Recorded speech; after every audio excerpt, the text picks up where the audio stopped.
Welcome. I would like to welcome you to episode 407 of the Unpopular Podcast. This is the man, the myth, the legend, Jalen Hunter. And here at the Unpopular Podcast, I'm not going to ask you to agree with me. I'm going to ask you to hear me out. You know what's funny about this first topic?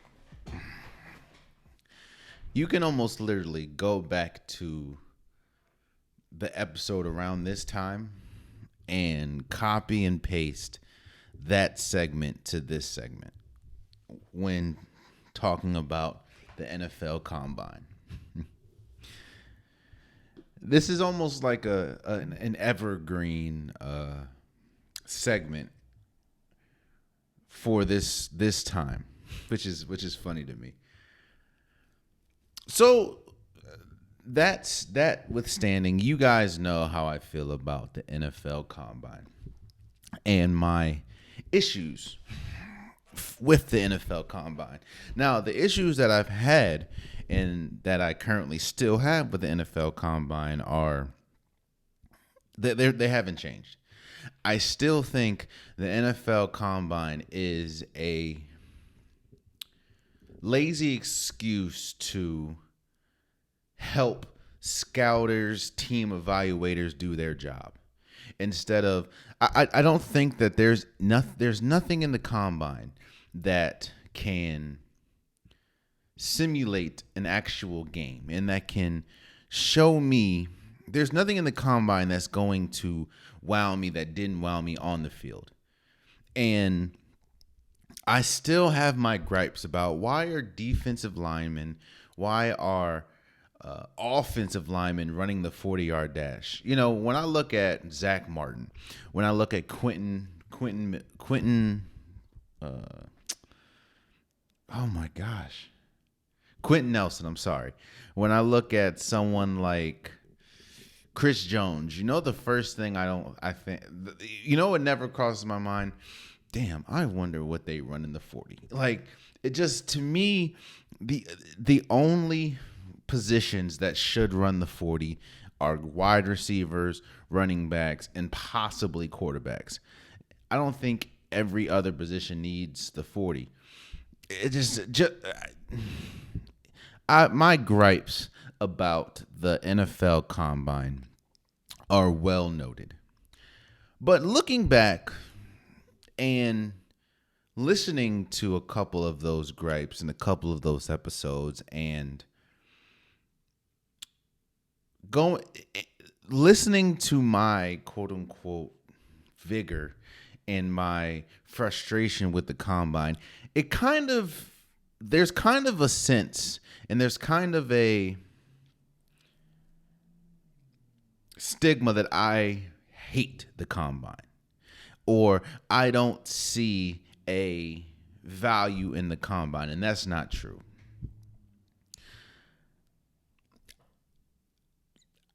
Everything that I just said and all my gripes about the Combine are still there, but there are some benefits. And we kind of saw one this year. Now, this isn't the only benefit, but this kind of helps my case. Combines allow you to get personal and a personal up-close view of a player that you possibly wouldn't be able to do if you are scouting them. Now, if you're scouting them, maybe I don't know why you wouldn't be able to, but you're able to sit down, you're able to talk to these players, you're able to understand and get a feel of who they are. And let me see homie's name.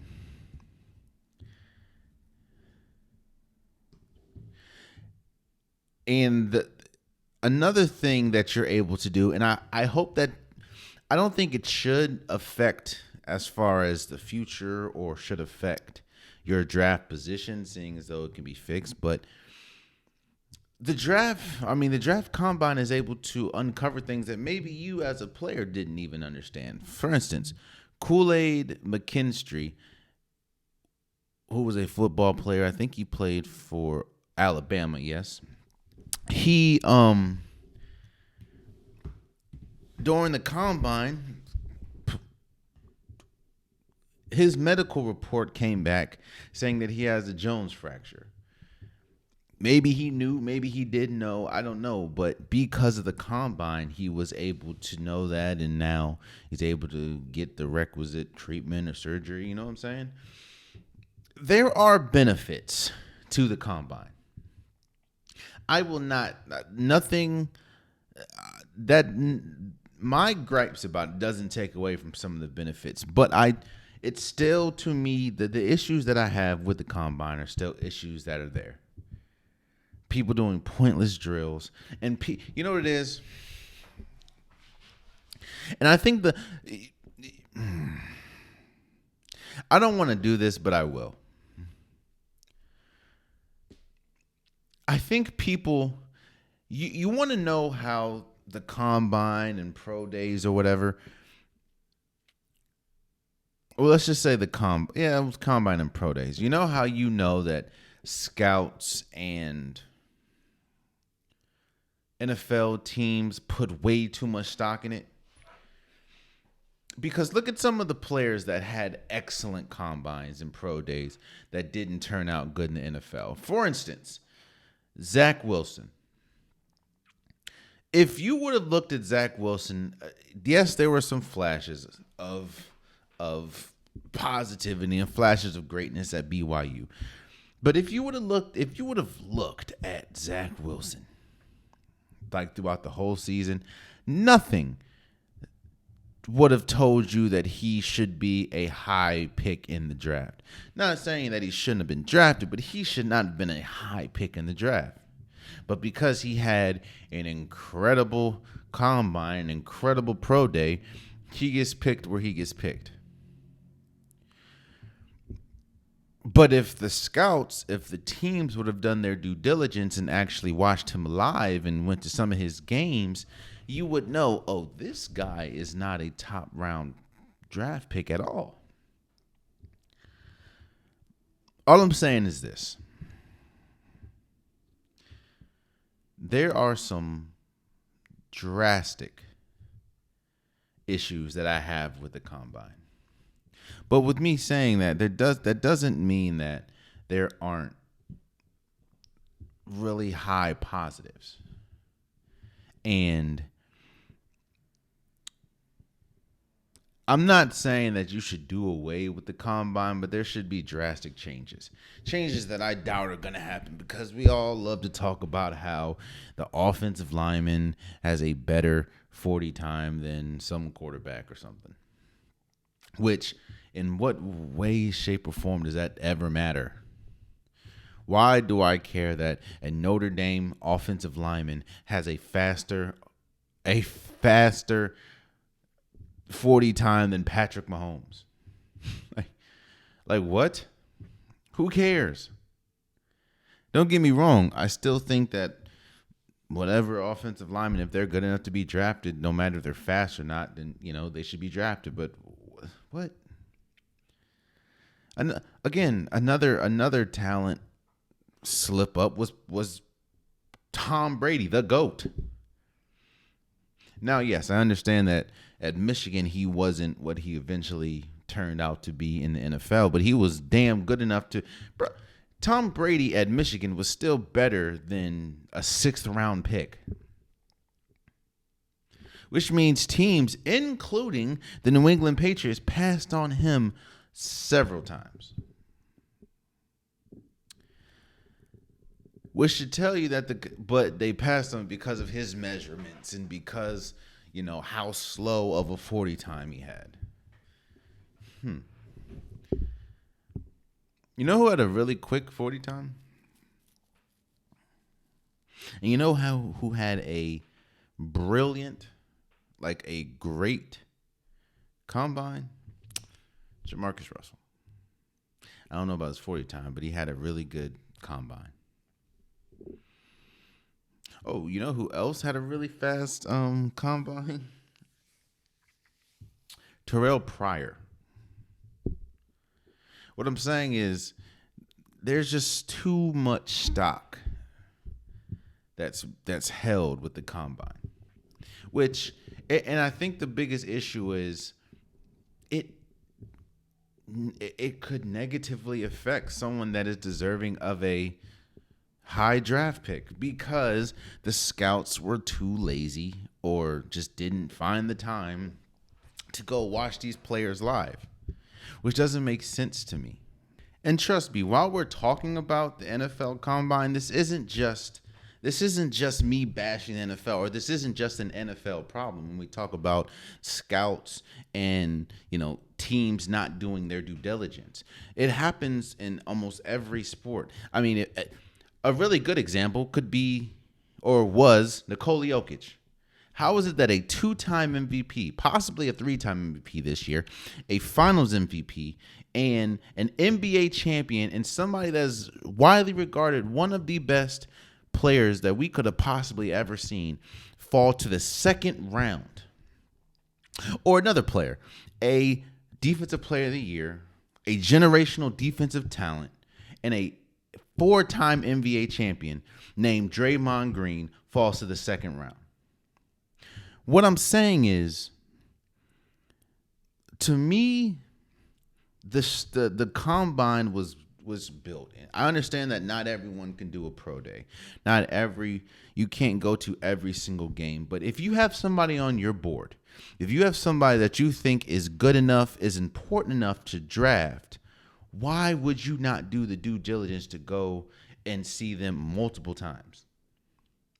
And the combine it allows scouts to be lazy, which is why you see a lot of teams suffer. Again, I understand that I've kind of strayed away from the point. The point is that I'm not saying do away with the NFL Combine. I'm not saying that there aren't benefits. But to me, there are more negatives that outweigh the positives when we talk about the Combine. And because of that, I don't understand, or I guess I understand it to a certain extent, but it should not be glorified as the end all be all like it is right now. Because to me, it honestly negatively affects not only the draft process, but it negatively affects the importance of an NFL or of a college football season in terms of its connection to you getting drafted. Because as we've seen on a bunch of occasions, these teams, some of these teams, a lot of these teams, most of these teams care more about what you do in spandex and tights and running a 40 than you do on a football field. And to me, that is crazy. Let me get off my soapbox. Let's move forward.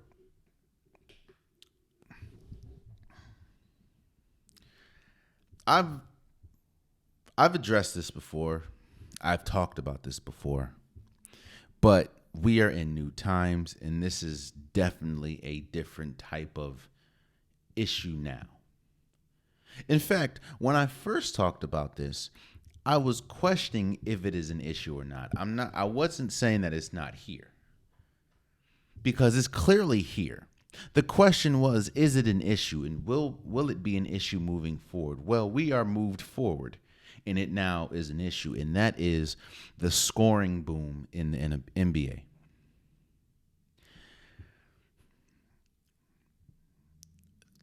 Let me first say that I understand how we got here. How we got here, there's a multitude of factors to get us here. A lot of it is talent. We have never seen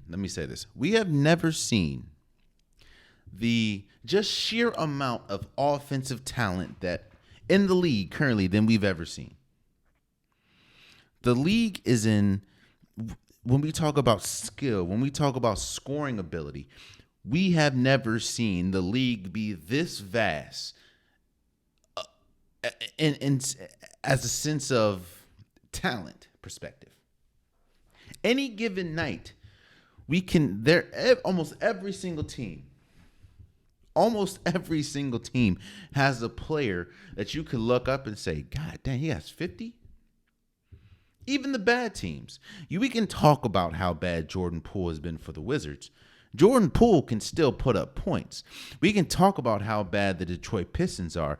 Cade Cunningham can still put up points. We have never seen the quality and the skill pool be as vast and as depth as it is now. I mean, the top 2 leading scorers in the NBA, which is Luka Doncic and Shai Gilgeous-Alexander, are both averaging over 30 points a game, which means that you're walking into a game expecting both of them to get 30.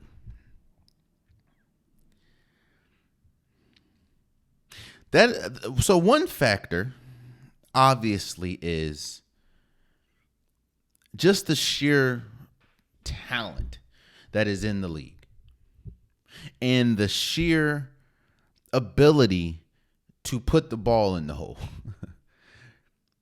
We've never seen a talent pool this vast in the NBA. That's one factor. Another factor is marketing. Stop me if you've heard this. It's easier and a lot more efficient to market scoring than it is defense. We talk about MVPs, we talk about scoring titles more than we talk about Defensive Player of the Year awards. Or we talk about all NBA teams more than we talk about all defensive teams. That's by design. Think about it like this. Since you have watched basketball, whoever's listening, whoever's watching, thank you for that. Subscribe. What has been more glorified? What has been more showcased? What has been more exciting to hear? About an alley-oop? About a slam dunk on somebody? Or a steal and a block? It's all marketing. Now, I'm not, I don't have a conspiracy theorist, metal or aluminum hat or anything. It's obvious. When you look at these, just look at any single time ESPN, anytime TNT shows a promotion for a game. They don't show steals. They don't show blocks outside LeBron James chase down block. They'll show someone dunking on somebody, someone screaming, somebody hitting a three. It's marketable, which I always think is hilarious to me when people are so up in arms about the All-Star game and let me not say people. Which is why I find it fascinating. I find it funny that, the NBA and league sponsors and, Adam Silver, how they're so up in arms about the scoring boom and about how the All-Star game doesn't see a lot of defense, but you promote offense. When we even show, when you're watching a game and it says, the game coming up, obviously it's going to show the best players in their head silhouettes, but you very rarely see the best defensive player unless the best offensive player ain't playing. So they've also, on top of the marketing and the players just being this good, it's also the rules. When you look at, outside of talent-wise, of course, when you look at the NBA in the 90s and early 2000s compared to the NBA now, it is night and day different. Like there really isn't any similarities because they have not modeled their game, or they have it's easier to market today's game than it was in the 90s. Which kind of goes back to a conversation that we talked about a couple episodes ago, the face of the league. The reason why it was so important to have the face of the league because it was so difficult to market the league in general because offensively, the league was not as stout as it is now. So that now, while yes, you still market players and everything, now it's easier because Trae Young can do a lot, not the same, do not get me wrong, but Trae Young can do a lot of things that Steph Curry does. I'm not saying that he's on the same level as Steph, but what I'm saying is he can do some of the same things Steph does. Brandon Ingram can do a lot of the same things Kevin Durant does. Not saying he's on the same level, but still. While Luka Doncic is averaging, I think, 34 points a game, Shai Gilgeous is having like 31. So they're not too far off. So it's easier to promote offense. And when you're looking, there's more offense everywhere. But to bring me back to my original point for this topic, this is an issue. And it's not an issue because I think offense is bad. It's not an issue because I think that offense isn't promotable. Obviously, I mean, I'm always going to go on the side of offense. Offense is more exciting, which I understand completely why that is the promotion. That is what you're going to promote. And I also understand, which goes back into promotion. Look, the NBA, sports is entertainment. And whether you believe it or not, which is why I don't get upset with anyone. And I'm not bashing anyone that still watches wrestling. Because wrestling is not that far off from basketball and football. The only difference is wrestling has a predetermined winner and loser. And you can, again, I don't have the conspiracy theorist hats. I don't think that the league is scripted. But they are still putting on a show. They are still a company putting on, they want to put on the best product. At the end of the day, they're trying to sell something. They're trying to sell a product to get your time, to get your money. Same thing that the WWE is doing. Again, the only difference is there's a predetermined winning or losing, or winner and loser. But at the end of the day, they're still putting on a product. So I don't get upset, and I understand completely what the league is trying to do. But the reason why I say the problem is because there's such a vast focus on offense that people are losing. Players in the NBA are losing the defensive fundamentals. When we talk about poor rotations, when we talk about poor fouls, when we talk about you're leaning so heavy into the offense that players are, I'm not even going to say forgetting how to play defense. They just don't understand how. I think that's why we marvel so much at players like Draymond Green, at players like Patrick Beverley, is because they still play defense at a high level. But those are also the same players that may not have the ability to play defense or play offense at that same level. And that's no offense to them. I just think that we're losing. We're so far left, or we're leaning so heavily. We're leaning so heavily into the offensive bucket that we're completely forgetting how to teach and how to develop the defensive game. Now, the reason why I think that this is a huge issue, because this is trickling down. Not just with the NBA. This is trickling down to college. This is trickling down to AAU. I mean, a lot of these NBA games look like a lot of these college games, and a lot of these college games looks a lot like these high school AAU games. So at what point is defense being taught? Again, I'm not sitting here on a soapbox talking about, I'm not saying that we should just do away with offense. And I'm not saying that we should now only promote defense. I'm not extremist. But I do think that we are getting further and further away from the fundamentals of defense. And when you get to the point where, I was watching, games are ending. If you don't score 130 points a game, at this point, it's like, was that a good game?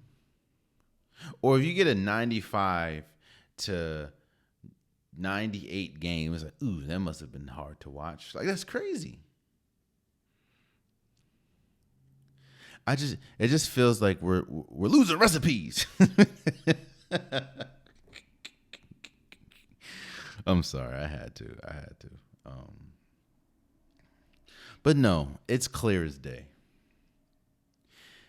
Not the fact that, yes, talent it's very hard stopping players these days because of just how good they are offensively. But there's a lot of players, quiet as kept, that don't even know how to play defense. Doesn't understand rotations and doesn't understand how to play team defense. And we're going to look up, and not gonna, we're looking up now, and it is drastically affecting the product. So, I had to laugh because it's funny that I go from that to congratulating LeBron James. I think he's 9 points away as we speak of being the first and only player in NBA history to reach 40,000 points.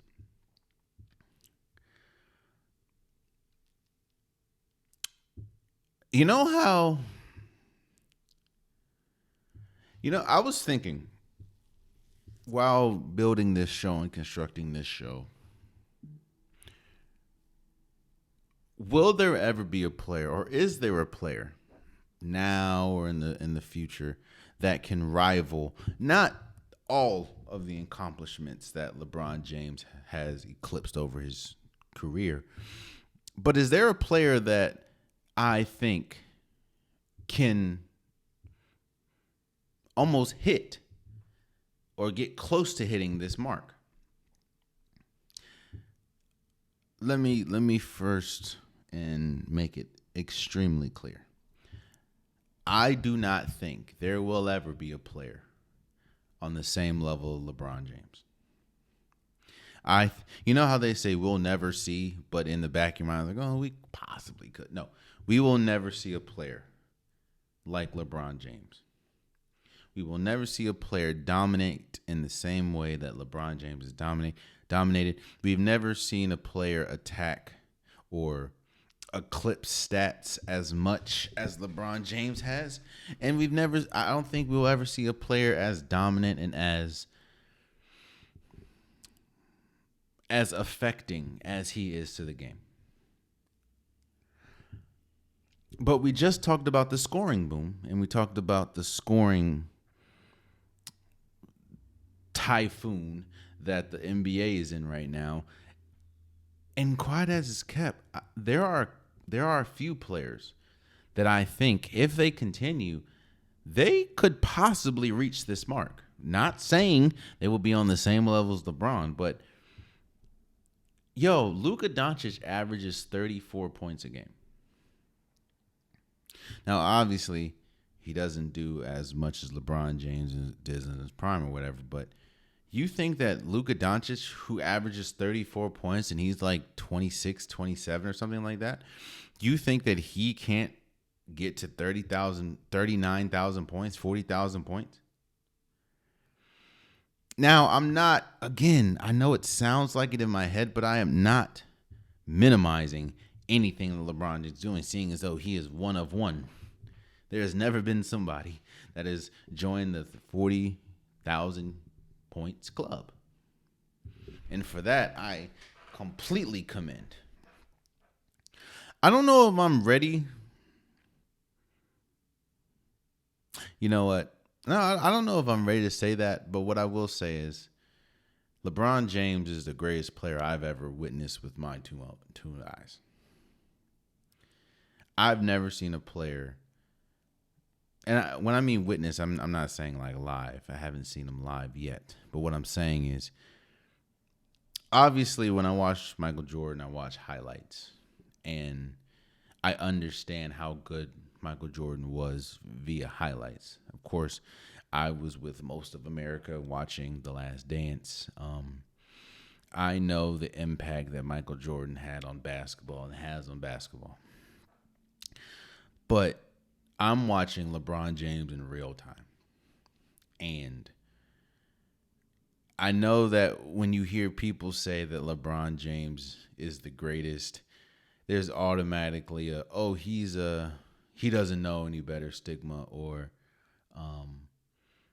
there's like he's such a millennial, or he's such a Gen Z or whatever, or Gen X or whatever they're called. They don't know any better. I'm just saying what I witness and what I'm seeing. And I've never seen a player like LeBron James.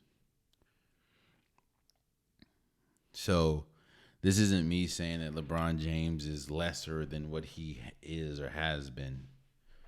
This is me saying, in hand in hand with the NBA scoring boom, I think that there is a player or two that could eventually eclipse this 40,000 point mark. Now, mind you, LeBron James isn't done after 40,000.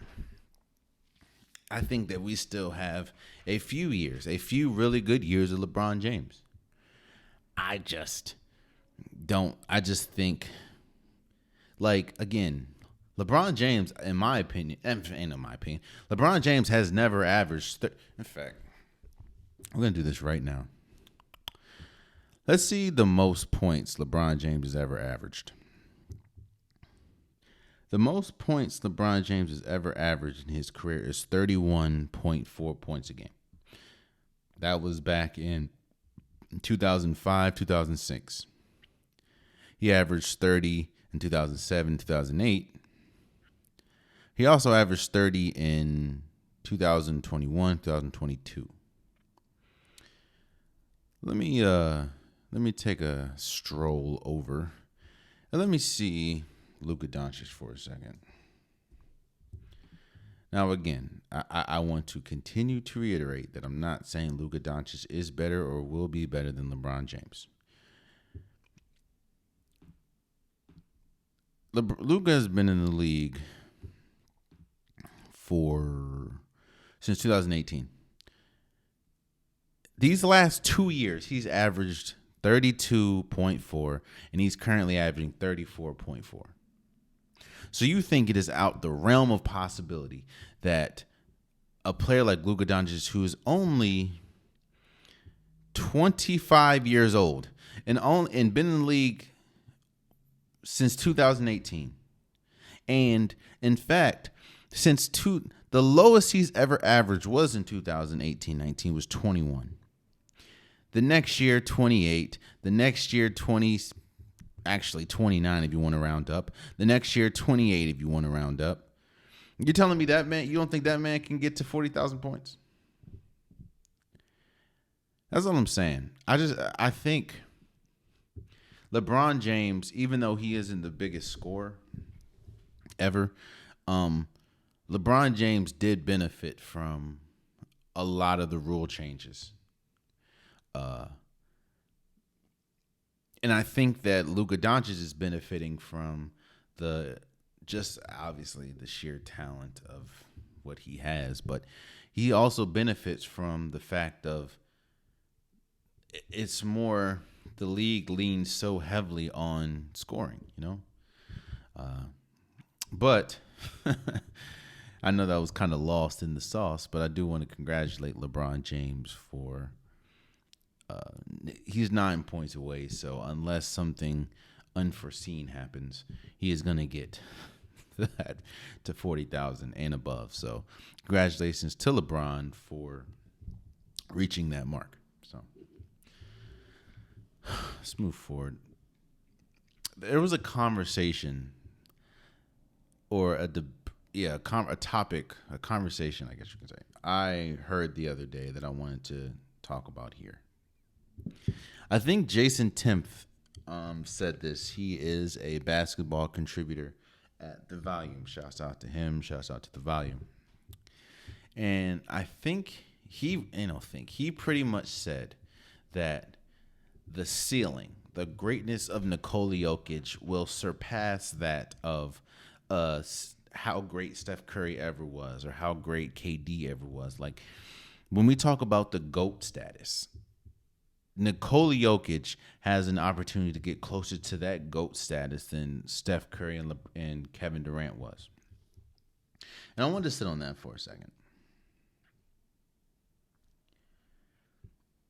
Obviously, rankings are subjective.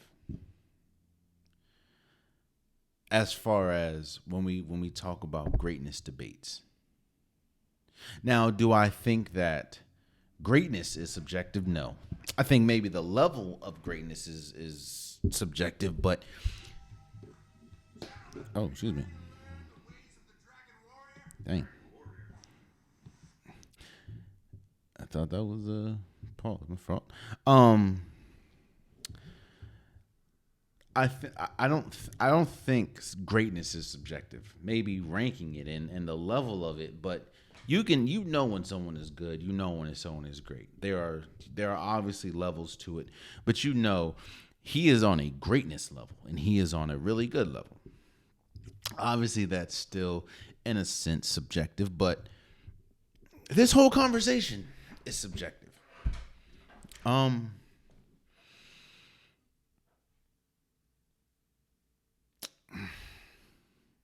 I think, let me first acknowledge that we're talking about 3 players that we can honestly say we've never seen something before them. We've never seen a player shoot the ball the way that Steph Curry shoots. There's a reason why Steph Curry is widely regarded as the greatest shooter of all time. We've never seen a player that is, I know his his height is always a sense of argument and sense of discussion, but we've never seen a player that I would estimate is 7 feet tall have the offensive repertoire that Kevin Durant has. We've never seen a player put the ball on the ground at his height and score as effortlessly as he has scored in his career. We've never seen somebody with the total offensive package that Steph Curry has. Where we talk about dribbling the ball, whether we talk about court vision and his assist ability, and obviously shooting.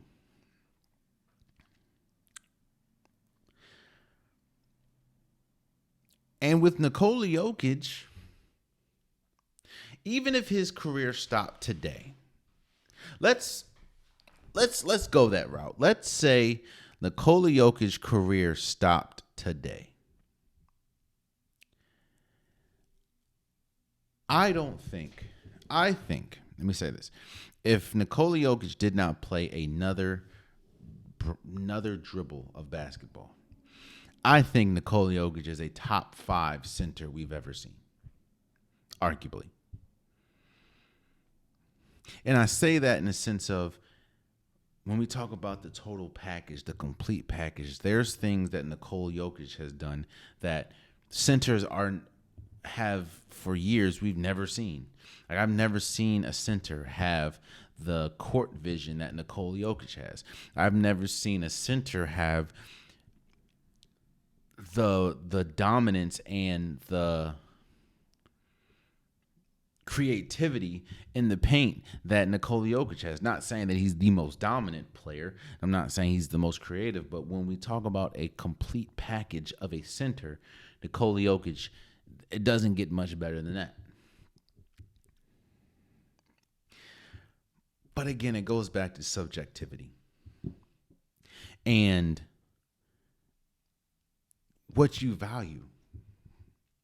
There are some players, there are some people that think that Steph Curry is the best player of all time. I'm not, and Steph Curry is my favorite player right now, but I don't think he's the greatest of all time. There are people that think that Kevin Durant's the greatest player of all time. There are people that think that Kobe Bryant's the greatest player of all time. Rest in peace. There are people that think that Jordan, LeBron, Paul George, obviously. There are people that think that that a player is better. You know what I'm saying? For me, I don't, when we talk about greatness and when we talk about the margins, right? And we talk about what makes somebody better than blank. There's a pool of people that you can't just look at their skill, because their skill might be, one area might be vastly better than another person, but vice versa. There's an area of, let me say this. There are things that Kevin Durant does that are much better than Steph Curry. And vice versa. There are better things that Steph Curry does that are much better than Kevin Durant. There are things that Nikola Jokic does that's much better than Steph Curry, obviously. Yet and still, there are things that Steph Curry does that's much better than Nikola Jokic. There are things that Nikola Jokic does that are much better than LeBron James has ever done. Yet and still, there are things that LeBron James has done better than Nikola Jokic. That's not me saying that Nikola Jokic is trash or Steph Curry's trash or Kevin Durant's trash. And I also don't think that was the conversation that Jason Timpf was having. What I'm saying is I guess he was talking about the ceiling. And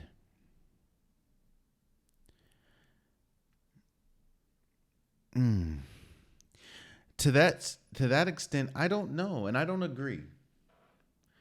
I don't agree that the ceiling is higher for Nikola Jokic than it is for Steph Curry and Kevin Durant. Because a lot of things that Nikola Jokic can do, and a lot of things that we're praising him for, rightfully so, are things that Steph Curry and Kevin Durant can do and have done at an exceptional level their entire career.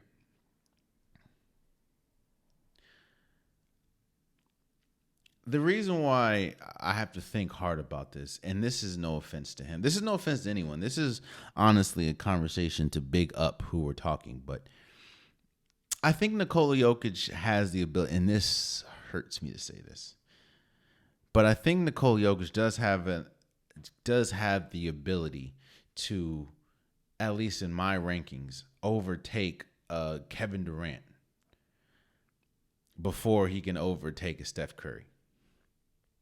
Even if Steph Curry never wins another championship, which I don't think he will. I think unless Nikola Jokic just starts rattling off championships, in that case, that just puts my whole conversation to bed, my whole argument to bed. But I just think the margins are too close for me to say that Nikola Jokic is going to be definitively better than someone like a Steph Curry, Kevin Durant. And if he does reach that pinnacle, I do think he has the ability. Say he wins 3 championships. Well, that's more than Kevin Durant. And I've talked about this before, the only way and the only reason that I add championships And accolades like that is when the skill is close. Like, to me, a famous argument is, and I know that I'm probably gonna clip this up, but the skill, when we talk, there's a lot of things that LeBron James does much better than Carmelo Anthony did. Yet there are things that Carmelo Anthony did better than LeBron James, especially when we talk about scoring the ball. So when we talk about greatness, we have to add more accolades to that, which is really why people will look at you crazy, and probably people look at me crazy saying that while, yes, LeBron James is better than Carmelo Anthony by a long shot, it's not as long of a shot as you think until you add the accolades. So with this, and I'm not bashing, I'm not killing Nikola Jokic. Shouts out to Nikola Jokic. I think he deserves all the praise. I think that I know I did a MVP ranking the other day, and I had Shai Gilgeous-Alexander, who I do think deserves to be the MVP. I think he should be number one. But if Nikola Jokic wins, if Nikola Jokic is the MVP, I'm not mad at it. He has been arguably he has been the best player in the league this year, and outside of obviously Joel Embiid, but injuries and everything. So, but yeah, no, I don't know. If I have to be definitive about my statement and about my stance, I think Nikola Jokic has the best opportunity to surpass Kevin Durant. He already has more MVPs than Kevin Durant. He has it just comes down to championships. If he wins, let's say he wins 2 more championships and 2 more MVPs, 2 more Finals MVPs, that means that he would have more championships and more Finals MVPs than Kevin Durant.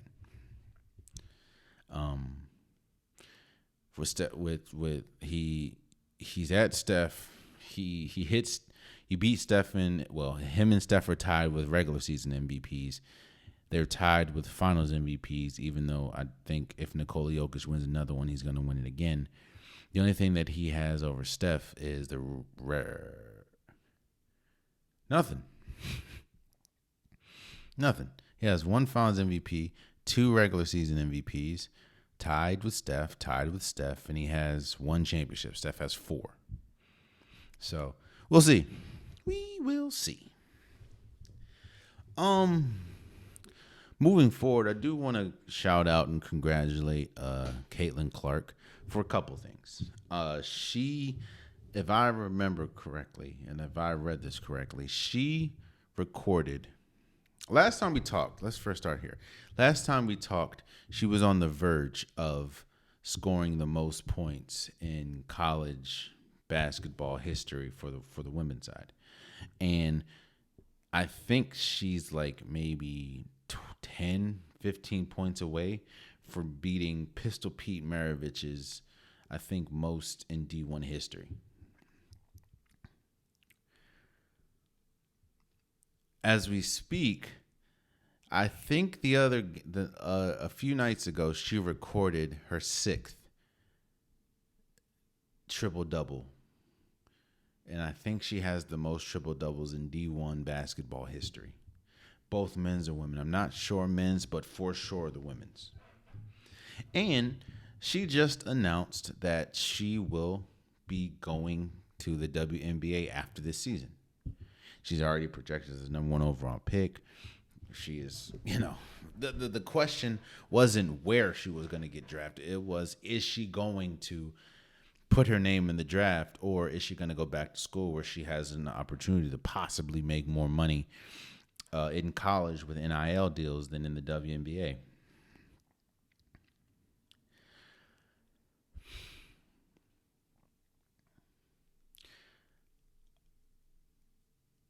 last episode or last time we talked about Caitlin Clark, I said that she was the biggest thing in college basketball right now. And I think I'm at the point where she's the biggest, at least story right now, in basketball. Not just that's men. Like, Caitlin Clark is revolutionary right now as far as the way that she is approaching every game, the way that she's playing. The reason when I say she's once in a generational, that is what I mean. I don't foresee a player being as good or on the same level as Caitlin Clark. And that's kind of my fear with Caitlin Clark going to the WNBA. Now, do I think that she should go? Absolutely. Do I think that she's good enough to go? Hell, absolutely. But I'm hearing a lot of former WNBA players talk about Caitlin Clark and pretty much express how what is going on is more of an anomaly and it's not going to continue. And I think that is the worst. And I talked about this last time. I think that is the worst approach for the WNBA. I think that the WNBA needs to wrap their arms around this woman, both marketing wise, promotion wise, and get her in front of everywhere.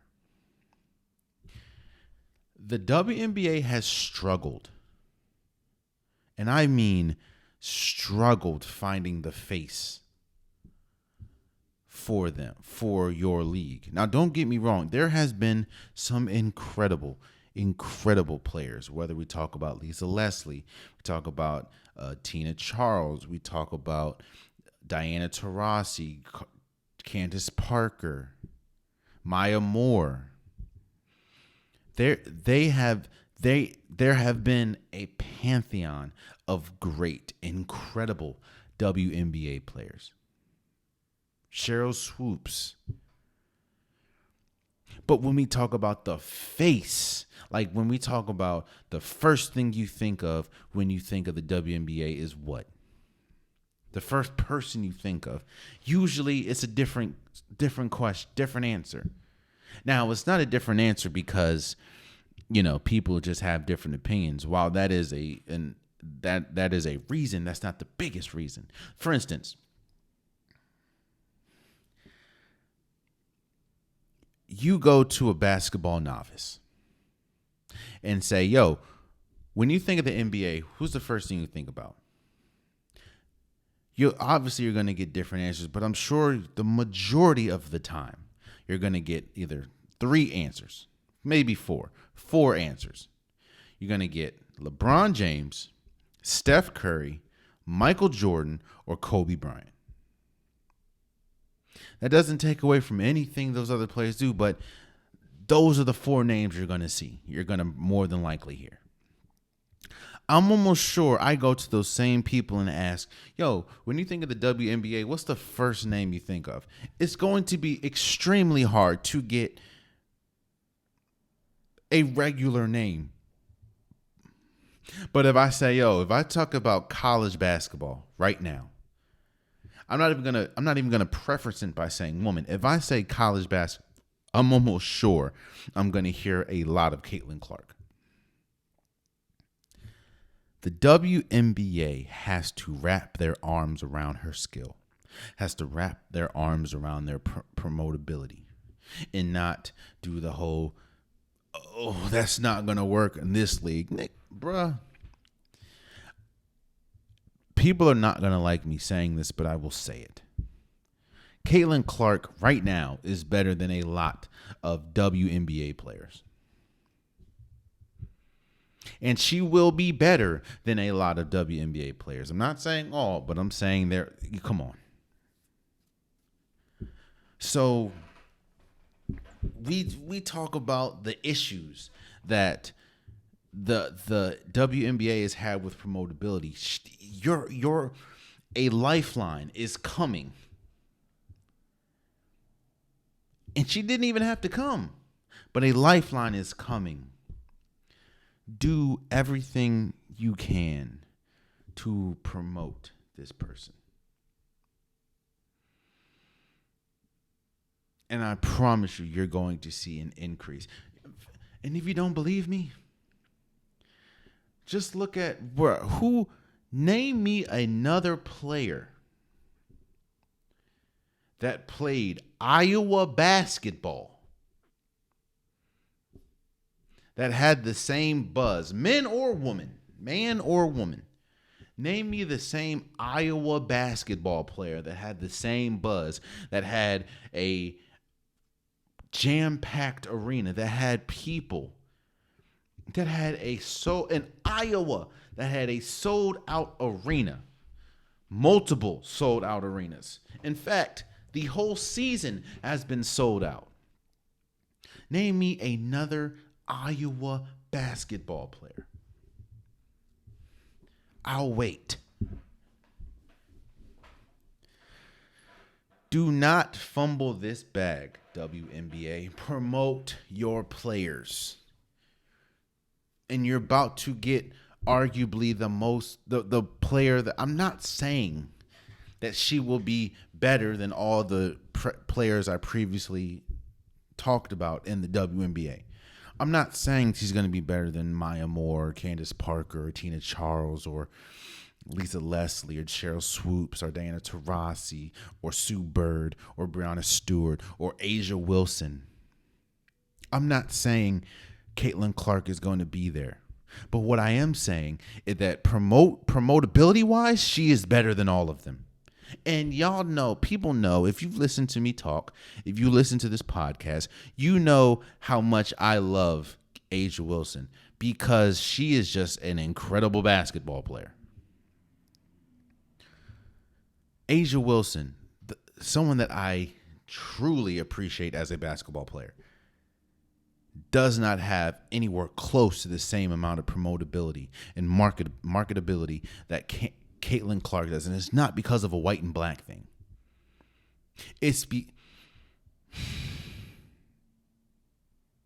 I'll say it. People are going to hate me. People might even comment, whatever. Caitlin Clark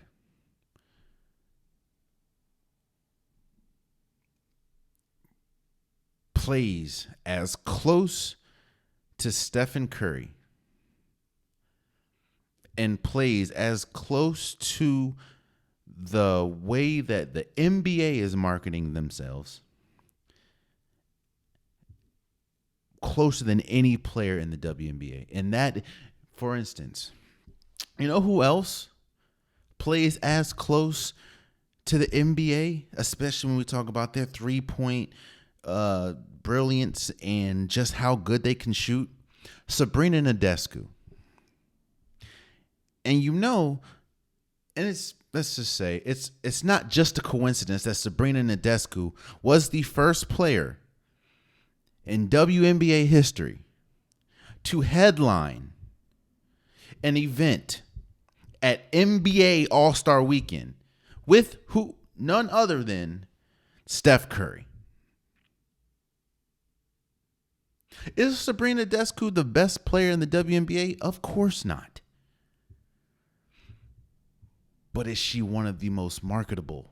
Because her game is as close to the game and the play style that the NBA is trying to promote. Yes. And is that just because of three? Probably. But what I'm saying is, I'm hearing a lot of, Caitlin Clark's in for a rude awakening when she gets to the WNBA, or all the freedom that she has in college, she's not going to have the WNBA, or she's not gonna be as big or as famous in the WNBA as she is. Look, I'm hearing a lot of criticism from Caitlin Clark instead of the praise that I'm supposed to be hearing, because she has the ability to put the WNBA in a place that no one has been able to take it. And I'm not talking about the talent level. I'm solely talking about the marketability. I'm happy for Caitlin Clark. I'm happy for the WNBA, because the WNBA needs someone like Caitlin Clark. And this is someone, come on. If I'm wrong, please leave in the comment and tell me why I'm wrong. I am open for my mind to be changed. Please, if I am wrong, go in the comments and tell me why I'm wrong. The issue is, I don't think I am. And this is someone that watches the WNBA. I watch the WNBA. I know how good the WNBA is. I know how good of players these women are. I know how good of a player Chelsea Gray is. I know how good of a player Kelsey Plum can be. I know how good of a player Elena Deladon or I want the best for the WNBA. And I think the best for the WNBA, at least for marketing wise right now, is to wrap their arms around Caitlin Clark and promote them just like the NBA promoted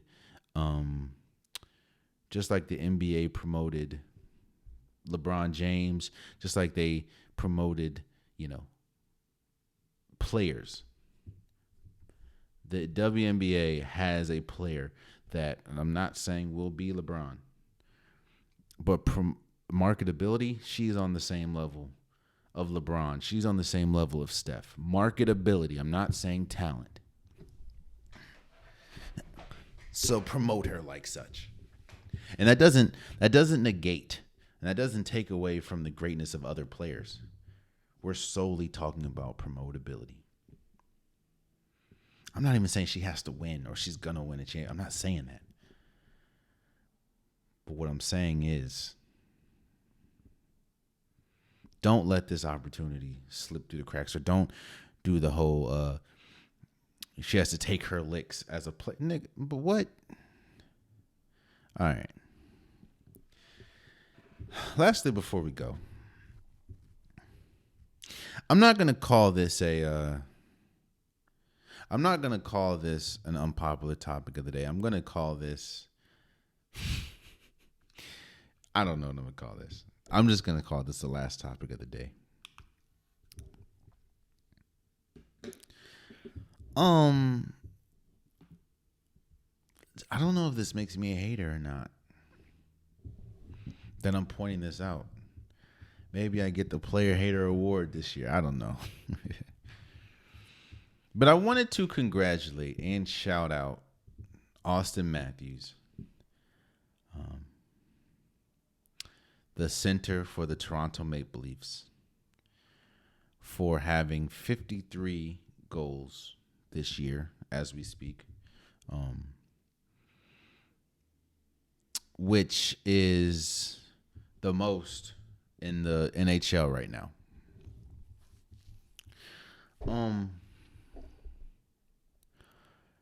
I wanted to start by congratulating him, obviously, because he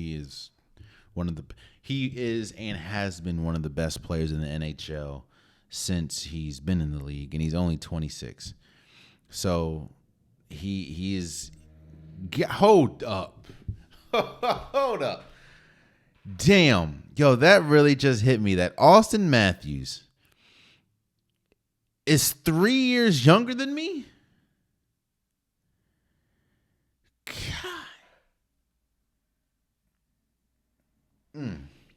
I feel like, and he's been in the league since 2016. Whew. Damn. Man, that was a, wow. That was a, whew. All right. Wow. All right. Let's get back to the topic at hand. there we talk about. I've talked about this before. Uh, there are different expectations for different players, and there's also different expectations for different teams. And yes, while this is an individual award, and while 53 goals and the season's not even over is extremely incredible. I'm not here poo-pooing on that. But I'm kind of looking at this in the sense of a Toronto Make Believe fan. And talking to a couple of Toronto Make Believe fans, there is a sense of frustration, not just with Austin Matthews and him scoring this amount of goals, but the Toronto Make Believes in general, because we talk about football is king in the United States. We talk about basketball is more of a global sport than anything.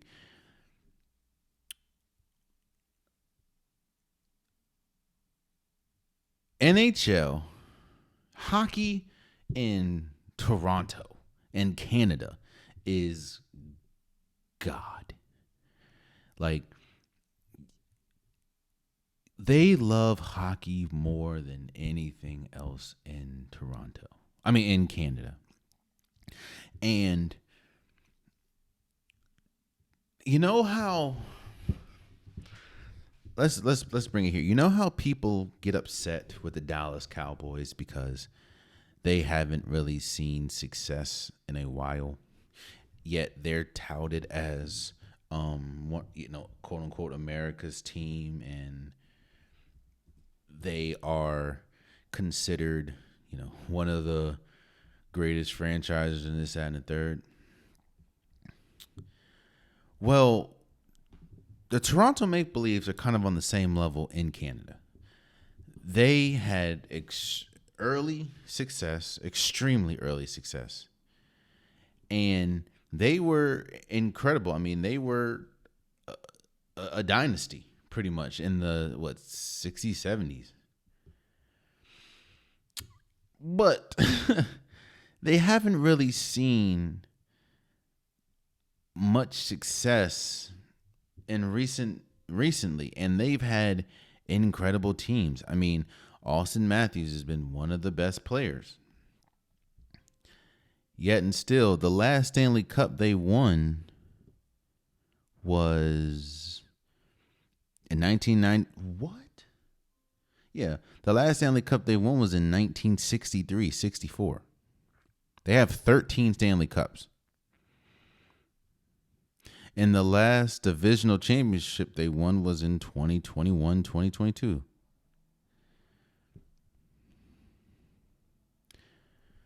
I think people in Toronto and in Canada are kind of tired of the individual awards, because the one thing about the Toronto Make Believes is they usually have someone that dominates in it, whether they have one of the best goalies, whether they have one of the best scorers, i.e. Austin Matthews, whether they have one of the best defensemen.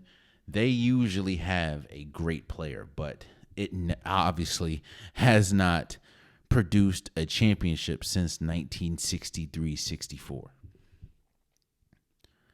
So, congratulations to Austin Matthews. And I know it sounds like hate. I'm not trying for it to be hate, but I think that the Toronto Make Believes and the fans care more about them getting back to their glory days. And I don't know if or when they'll ever get back, because they have a player that is great. And obviously, as you read, he's been pretty good since 2016. He's been one of the best players in NHL since he stepped on the scene. Yet and still, this team hasn't won a Stanley Cup. And they've been to a couple since, obviously. They've been to a good number.